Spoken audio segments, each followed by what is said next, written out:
cas, et l'autre variable qui permet aux représentants de l'État, le cas échéant, de prendre ces mesures. Nouvelle-Calédonie,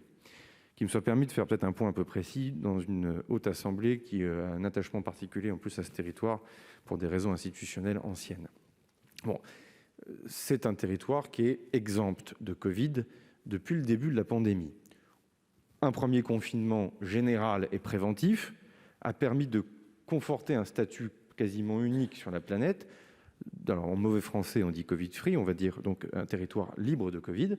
dans lequel nos concitoyens et compatriotes de Nouvelle-Calédonie ont pu vivre comme nous vivions avant. Quand je dis quand nous vivions avant, c'est que sans masque, sans mesures barrières, sans jauge,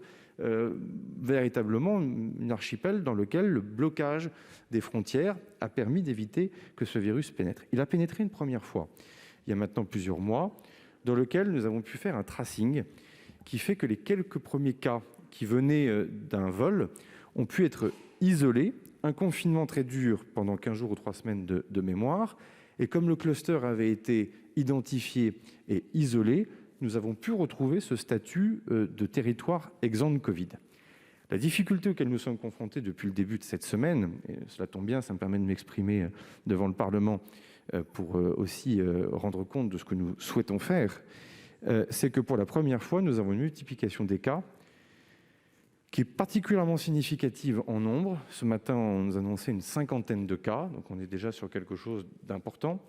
sur lesquels ces cas sont diffus sur l'ensemble du territoire. On les retrouve à Marais, on les retrouve à Lifou, et on les retrouve dans Nouméa. Et surtout, mesdames, messieurs les sénateurs, nous ne trouvons pas de point commun dans le tracing entre ces différents cas. Ça veut dire que là, nous sommes à la croisée des chemins en Nouvelle-Calédonie, entre le confinement, bien sûr, a été décidé,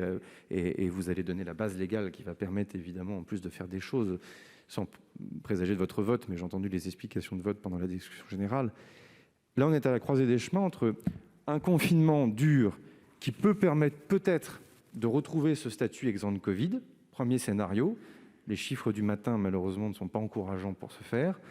ou un confinement dur qui permet de diminuer la circulation du virus, mais qui ne permettra pas, pardonnez-moi, de revenir à un statut de territoire exempt de Covid.